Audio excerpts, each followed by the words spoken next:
Ooh. Checking out LoveBabz, LoveTalk on Babz Rawls-Ivy. Thanks for tuning in. 103.5 WNHH. And you know, we live streaming across all our social media, Facebook, Twitter, YouTube, Twitch, and wherever else our fabulous producer Harry puts us. Hey, Ed Tankus. Hey, Stix Bones. Unmute yourselves. Let's get into a conversation. Sure. Can you hear me now? I can hear you. So Stix Bones and the Bone Squad is going to show up on the Branford Green for the Jazz Festival August 3rd. I was listening to your music. We was trying to cue it up this morning so we could play a little bit of it because I'm digging it. I'm digging it. I'm digging it. And I didn't realize it was so smooth. I thought it was going to be like hard. Like I just thought it was going to be some hardcore. I was like, okay, what is this? But then it was like, oh, shoot, let me give me a little something and kick back and listen to this. How are you? I'm good. I'm grateful to be here. Thank you so much for having me. Everything is well, thank God. I'm so glad. Hey, Ed Tank, it's nice to see you. Blue Plate Radio Entertainment. Yeah, it's nice to see you too, Babz, and thank you for doing this for us. We really appreciate it. Oh, it's my pleasure. All right, so Stix Bones, get into it. What's your big musical influence? Because I hear horns in the music. You're a drummer, Stix Bones, drummer. So talk to me about when did you become a musician? How did you know? So my brother, I grew up in Jamaica, Queens. Queens, a lot of musicians came out of Jamaica, Queens, Run DMC. Well, they're not out of Jamaica, but out of Queens in general. You had the rap groups and then you had the R&B groups, Tom Brown, who did Funky from Jamaica. All of that is from out of Jamaica, Queens. So my brother, he got like maybe 10 years on me. He had a band, him and his friends, they would be in the house jamming out every night. And, you know, they were doing things to go hit the local scene, you know, opening up for people. And they would connect with some of these guys. Omar Akeem is from the neighborhood and things of that nature. So I grew up watching them. But the people who influenced me were actual DJs, not musicians. Like I didn't know the name of musicians until I got to college. You know what I'm saying? So yeah, I didn't know who Miles Davis was. I didn't know who, you know, a lot, especially drummers, like drummers.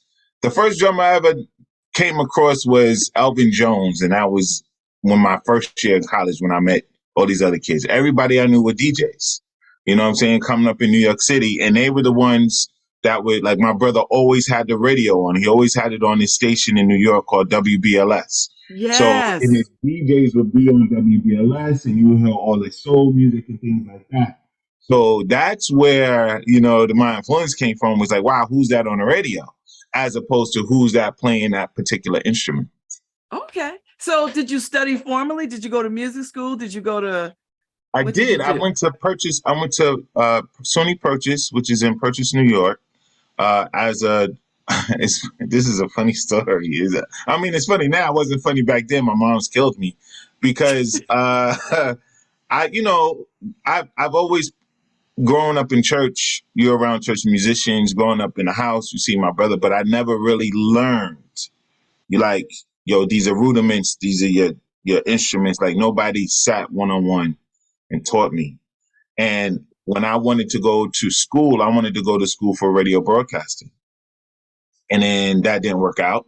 And then I said, well, my brother plays all these drums and I'm pretty good at it. I've been playing at it at church. Let me find a school that plays music. And when I got in there, Babz, I got in there and the dean gave me a chance. When I got to class, because I took percussion, I'm looking for the drum sets that are in the churches. They had timpanis and, you know, all the other stuff that you play. And the instructor said, how in the world did you get into this program? Because if I would have auditioned you, I would have flunked you. Like there was no way you would even be in my Wow. class. So I failed my first semester with all Fs. All Fs. Like I said, I didn't know nobody. So I did your didn't know mother what it was. say, listen, we're gonna have to make some different decisions? You know, my mother must have been praying because one of the heads of the music department said, listen, we're starting a jazz program and you will be in it. And I said, hey, but he's like, you will be in this jazz program if you want to stay in this institution. So that right there was like, get your behind. And then the professors were so cool.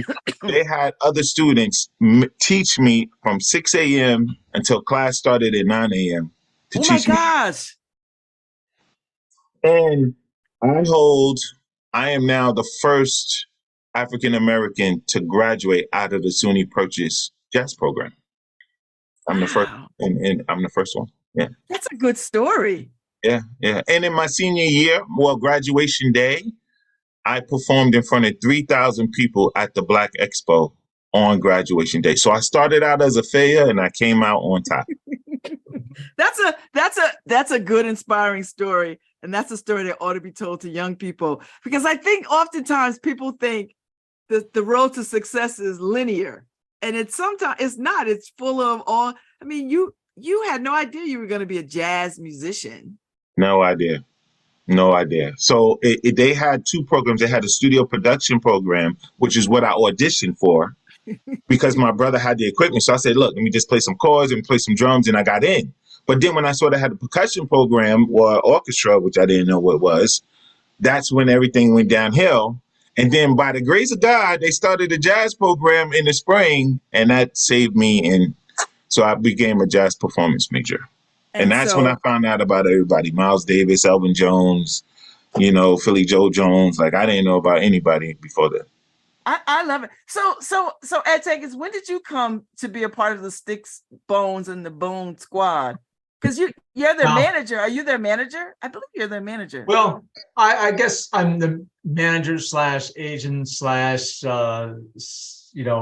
friend / brother / you can just ... I think back in the day, I think I met Stix probably almost 15 years ago. He was performing at a place down in Manhattan called the Houndstooth Pub, and I was commuting down there. It seemed like almost every week to MC shows down there. And at that time, Stix was, if not the house drummer for the bands that were coming in, but one of the house drummers. I mean, they had, Brian Simpson coming in, 480 East coming in, Brian Lanier, Matt Marshak, just a whole host of smooth jazz artists that Stix would sit in, on drums for. And it was a really happening scene. I mean, we'd get, 100 plus people in that place packed, and it was really cooking, full pro sound in there.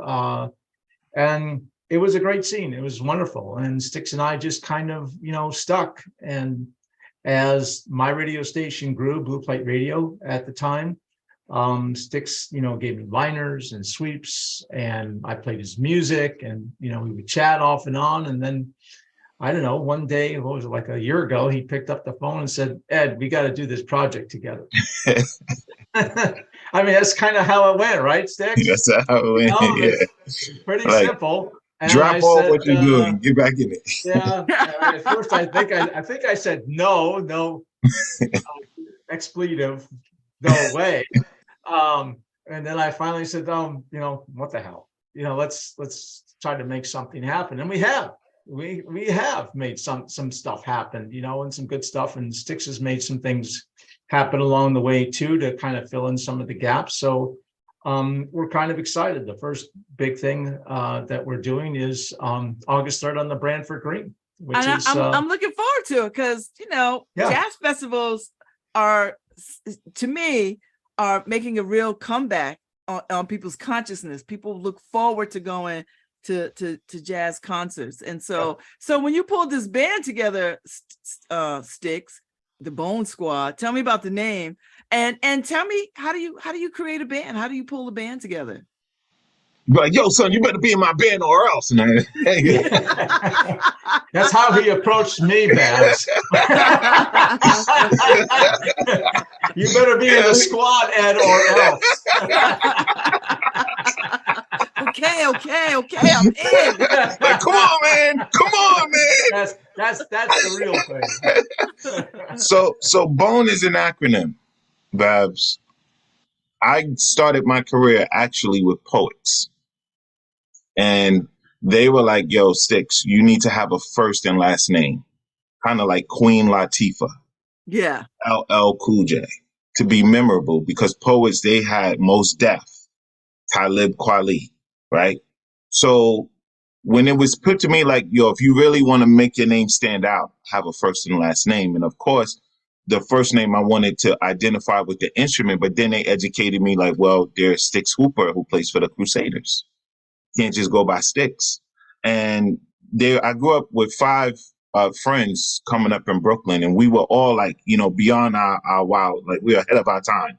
Where one was good at electrician, like fixing things.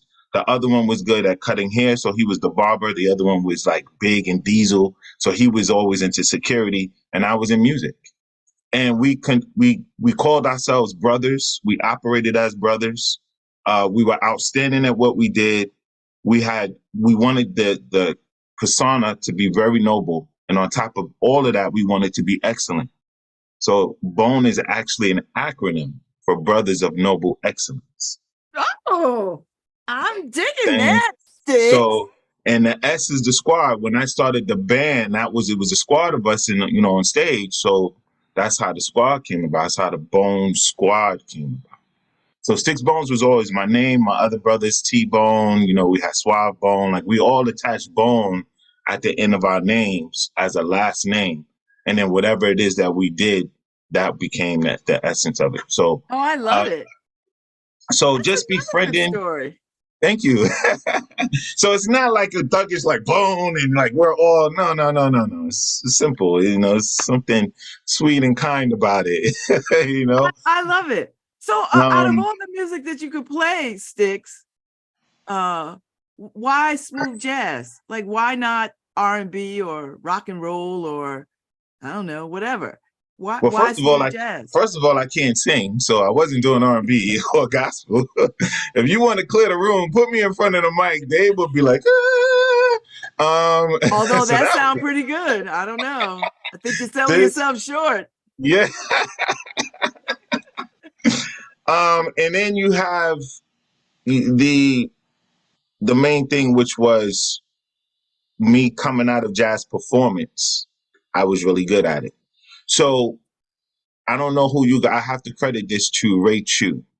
Ray Chu is the music director for the Macy's Thanksgiving Parade. He just did the Macy's 4th of July. He's like the head composer. He sat me down because I started out with poetry and hip hop and playing for all the hip hop guys. And he said, listen, man, there's no future for a musician in hip hop. You have to do something else in order to sustain a career as a musician. And why jazz? What happened with jazz was I started hearing smooth jazz and I noticed that they were trying to get funky. They was trying to be hip. They were trying to find the streets. And we're like, how you go to a restaurant and be like, that's not the real deal. You know what I'm saying? So I was hearing all this musical food and I'm like, yo, y'all brothers are really trying. You're watering down your saxes. You got so many chops on your piano lines.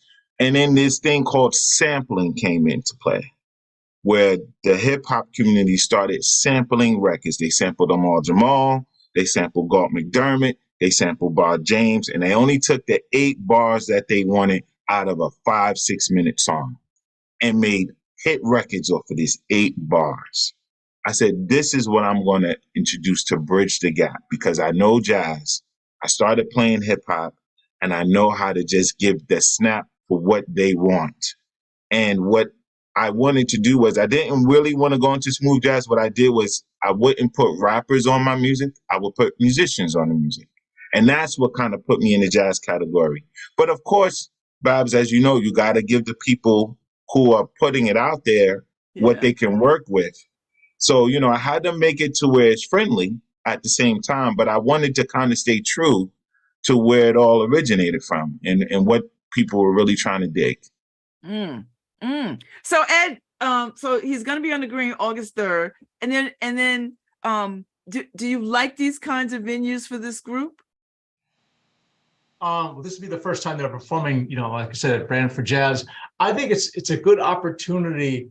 I mean, I started Brand for Jazz back in 2009, and it's a great opportunity to showcase a band in front of a public audience and get noticed, because there's no onus and no pressure to sell tickets.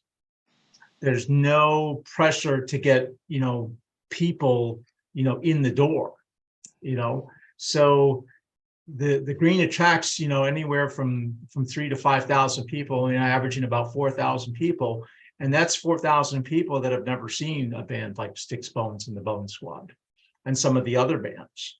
And it's a way to get a foothold and get them a following. And I think it's really helpful to careers, whether it's a Brand for Jazz or a Heart for Jazz. And the Brand for Jazz scene, it's kind of I stole the idea, basically from Hartford Jazz. Back in the day, Hartford Jazz used to have two stages. They had the main stage, which they still have, and a second stage called Friends of the Festival. And that Friends of the Festival stage is back where the vendors are currently in Bushnell Park.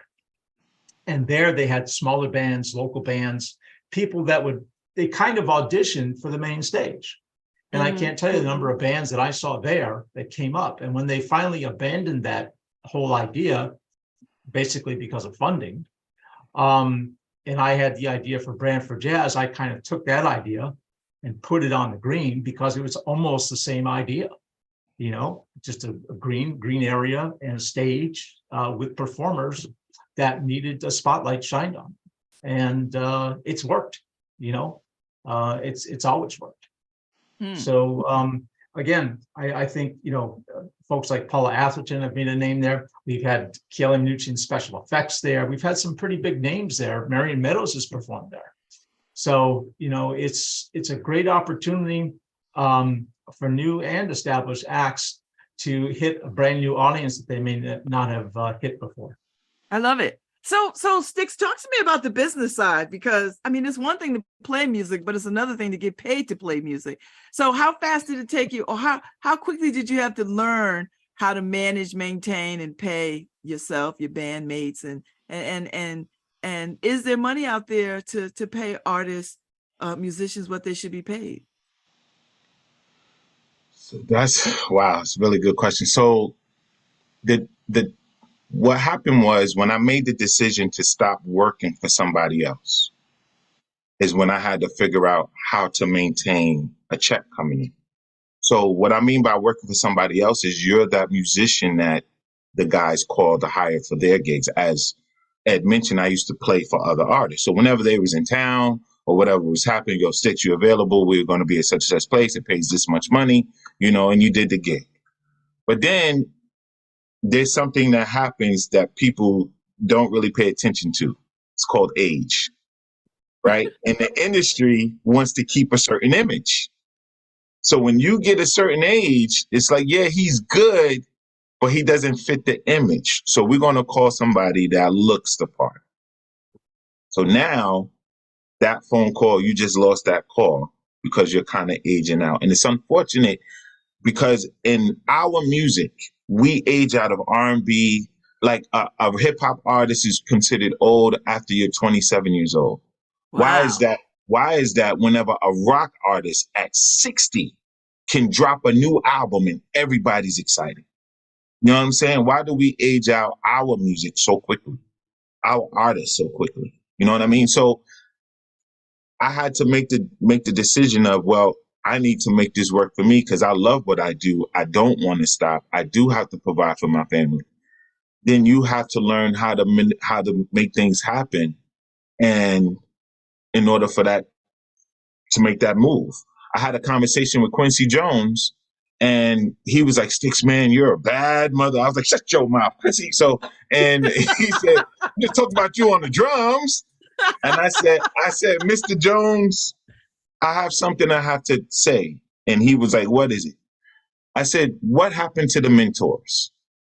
What happened to the Clive Davises and everybody who developed us so that when we came out of our artistry, we became those bosses to keep the generation and go back and hire other people. Because now we're at the age where we're the ones making the call. So to answer your question again, the business side came when I aged out of a certain group, and then I wanted to continue working. So I had to become my own boss. We are in the do-it-yourself world. Is there money out there for artists? That is a debatable question. I'm going to say there is money to be made.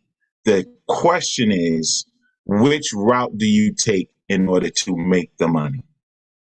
You can make the money as a wedding band person. You can make the money as a church person. You can make the money as an educator. You can make the money as a successful musician that's consistently on the road. There's ways to make money. Mm-hmm. The question is, what road do you take to get to where you want to go? And some things force you into other things. Some things will force you off the bandstand and put you on the sidelines to make money as a sound engineer, make money as a studio engineer. You're still in music. It's like this. My brother, he was a football player in high school, and he got injured, and he was like, oh my God, I'll never play again. I said, don't look at football, look at sports. If you remain in sports, you're still in the industry. Don't look at being as a drummer or a pianist or a jazz musician or a hip hop musician. Look at music. That's how you make money. Don't just box yourself into one category and expect it, because everybody now that we know that's making a lot of money is doing multiple things, wearing multiple hats. Usher, the R&B superstar, how is he making money? By being a part owner of the Cleveland Cavaliers basketball team. P. Diddy, how is he making money? Well, he was at this point from a liquor called Ciroc, $45 million a year. Now you telling me this guy who sing and dance and rap and wear these dark shades is making $45 million off of a liquor and not off of his music? Yes, multiple things. So do you have an album out? Do you have an EP? I have I downloaded your music, but I wasn't quite sure if it was a collection of everything. And do you have CDs? Like when I come August 3rd, can I buy a CD? Now, see, Babz. Or a vinyl. So, Babz, I love you. You said, can I buy a CD? Ed, I would do. Ed was like, make sure you got CDs. I didn't think it was true. I was like, nobody buys CDs today. Thank you, Babz, for holding on to your CD player. Do you have a Discman too? Do you still carry that around? No.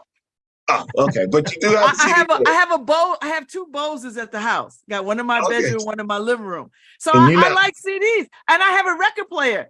I'm a huge fan of Samara Joy, right? I love her. I don't know if you know her, but I got to spend some time with her last summer on Martha's Vineyard when she performed at the Jazz Festival. And I volunteered myself to be her concierge, meaning, I just took care of her and I sold all her merch, which was hella exciting. But I ordered her album. I bought the CD when I met her at a jazz club in New York. I saw her play somewhere, and then I ordered her vinyl, which she had a limited edition of red albums. So I love that. When I go to concerts, I'd like to get people's music, because although we could stream it, there's nothing like having some vinyl, I think. And vinyl is making a comeback. So I don't know. So, how do you handle that kind of merchandise thing? So I'll meet you where you are. Thanks to Ed being the multi-person, Stix get you some CDs, So we do have CDs, but I also have flash drives. And on the flash drives, I wanted to get that, and we have exclusive stuff that you can't get on the CD. So I have like performances that is embedded on a flash drive along with the music, whether it be a WAV or MP3, and then alternate versions where you just get the horn and the keys for whatever, like a unplugged type vibe. So we give you some more. Vinyl was something that we was looking at, but when you're independent, it's a little bit more difficult. You want to be economically, you want to make it make sense economically. So the vinyl is a goal of mine. It's just not there yet. We are working on that. But yes, you can have CD. You could get one for your auntie, for your cousins, for your people down in Georgia. It's all good. Whatever you need. Thank you, Ed, because I know I'm not so old where CDs are not a thing, right? Like I know CDs are a thing, and it's nice to have something from the artist when you go to their concerts and buy something. It really is beyond a T-shirt. Like I can't have another T-shirt, although I would wear a Stix, Bones, and the Bone Squad T-shirt. Oh, I made the list. Ed, you hear that?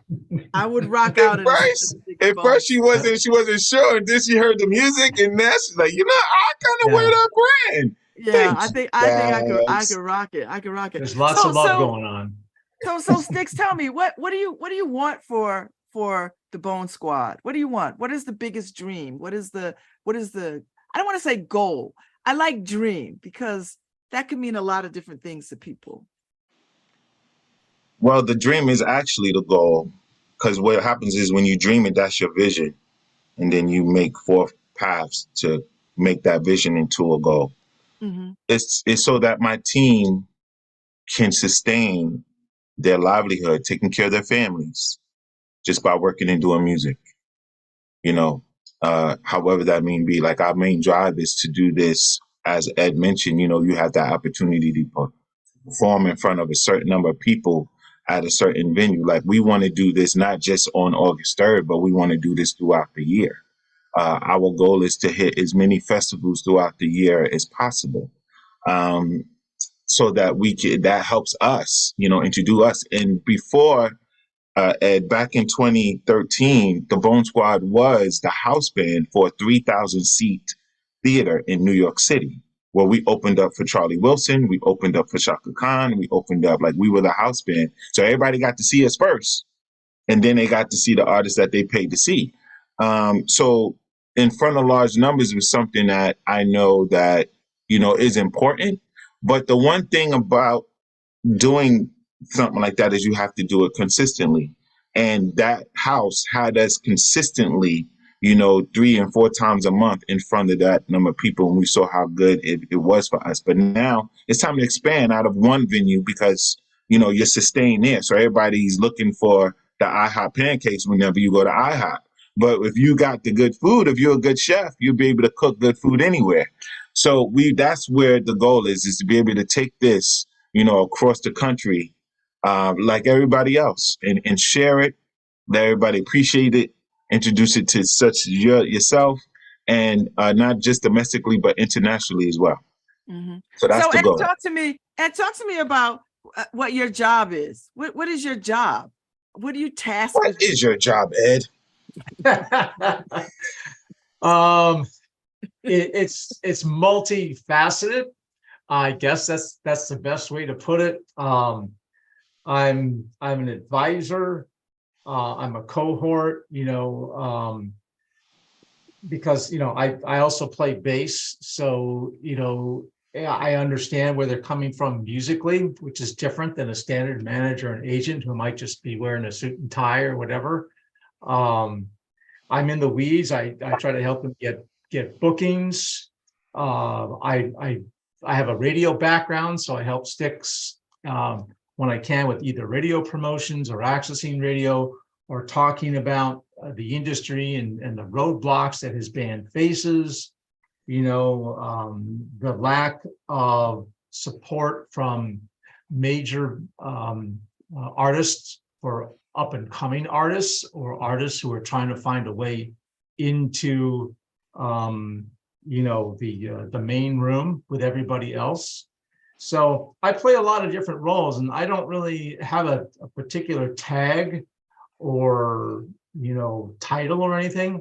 I'm there to be a lot of different things at this stage, and I think that's what Stix in the band really needs, is somebody who's multifaceted, who could try and interact in a lot of different ways to help them out.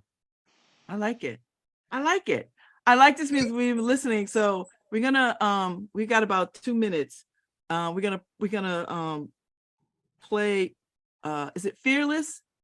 Fearless. Because I dig that one. I just it was between Fearless and Love on the Water. I wasn't quite sure which one I like best, but I think Fearless because I like that sound a lot. So we're Yeah. gonna play out on that. So But all quickly, right. talk to me about that.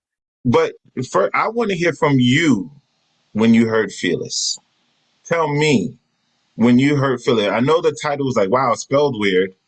Yeah. And what did it, you don't know what to expect. But when you heard it, talk to me about.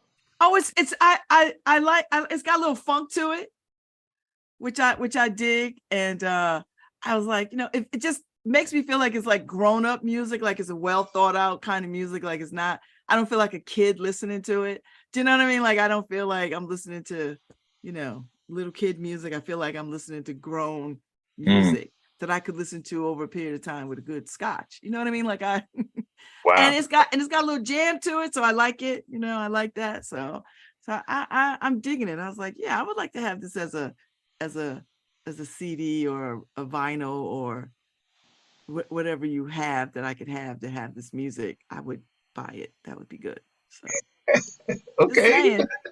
just saying. Us old heads like a little music. We like our music. And we like our music to go. Well, I think what it is I added the elements of a certain era where if you listen to Apache by the Incredible Bongo Band, where they had just a little beat, or there was a song called Let's Dance to the Drummers Beat. Yeah. See, back in those days, they would drop everything out, just let something ride. Forever and ever. You know what I'm saying? And that's where I wanted to bring that to this. I wanted to bridge that because I know how impactful it was. My brother, like I said, he's a little bit older than me. They called it elbow music. As soon as they heard it, they was doing their thing in the clubs, and it was like, that's my song. Get out my way. So I'm assuming that when you heard this and you heard this sound, you was like, oh, that's my get out my way. Well, that's what I mean. I was just like, it was, I don't want to say familiar, but it was familiar. It put me back into a place when I grew up at a time, and I'm probably closer to your brother's age, where bands was a big deal when I was a kid. Like everybody had a band, battle of the bands in the park, bands everywhere. Everybody had a band. So I grew up loving live music like that and bands and the finesse of a drummer and a horn section and all of that. So I tend to gravitate toward that more than synthetic kind of music. Not knocking synthetic music or how people make music, but I tend to like a band, an honest to God band with all the instruments, horns, piano or keyboard, I like percussion, all of it, so. Well, that's good to know, Babz, because it lets me know that I wasn't, as I was creating this sound, I knew it was for somebody, and now I know who it was for. It was for me. You know what I'm saying? Now I know who it's for. And that generation. It was for me. Yeah. You hear this, music. Right, Ash? Audience of one. This is audience of one. I like it. And listen, Ed knows there's a lot of festivals in Connecticut. So I don't know if you still are based in New York, but Connecticut has a lot of festivals and a lot of cool festivals. And we have a strong jazz scene in New Haven. So, I find yourself here some night and bring your band and play some music somewhere. Yo, I mean, I'm going to tell you this. It's not about the music. It's about the politics on, like Ed mentioned, your numbers, your followers today, and everybody's in this big buck and, want to be famous. And, there's one thing you got to understand, and I'm going to explain this to jazz artists, right? Whoever sees this interview. Don't think that you're going to be known for your music. You're going to be known in jazz for your name. What am I talking about? Let's use George Benson. How many George Benson records can you name? And this man has multiple albums. I can name a bunch. But when you see his name, you know what he does. Yeah. Now let's take that to R&B. Name me, or you can name multiple songs by Stevie Wonder, or multiple songs by Michael Jackson, which is different than multiple songs by Norman Brown. Oh! You know what I'm saying? Yeah. So you're going to be known for what you do in jazz, not for your songs. And the politics is, I hope the promoters and vendors like, yo, let us build our name. The way we build our name is by being in front of people, as Babz just mentioned. So let us build our name. Give us the platform that we can build our name. The music is there. They're going to know what it is because of your venue. Let us build our names. Like that. Well, I'm looking forward to August 3rd on the Branford Green. What time, Ed? What time does it kick off? 6:30. 6:30 on the 6:30 Branford Green. p.m. Yep. And there's parking, free parking. Free parking. There's a map on the BranfordJazz.com website, shows you where you can park. You could bring your chairs, you could bring your coolers, you can bring beverages of all types. It's a very cool and chill vibe down there. It's a community event. People are just, nice and courteous and polite and warm and friendly. And we all have a good time. There's space if you want to get up and dance, you can dance. It's just a wonderful environment for everybody. There's lots of kids that show up as well with their families. So it's a great community event. All right. Okay. It was a pleasure talking to you, Stix Bones. It's good to see you, Ed Tank. Because it's good to see you. I'll see you around. I know you're still doing shows at Harvest. I'll pop in sometime. And it's good. So Harry, play us out.